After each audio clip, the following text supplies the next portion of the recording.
বারয় রবিউল আউয়াল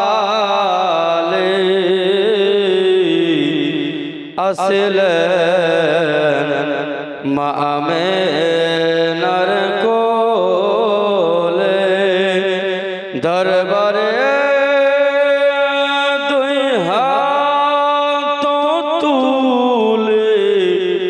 কান্দিলেন উম্মতি বলে আ নবী সালাম আলাইকা ইয়া রাসূল সালাম আলাইকা ইয়া হাবিব সালাম আলাইকা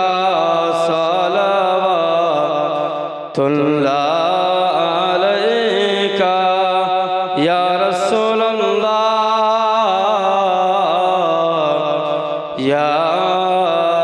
হাবিবি গুনহগার ওই গুনহার ওই ফলে যায় যদি দোজখের দলে ডাকিব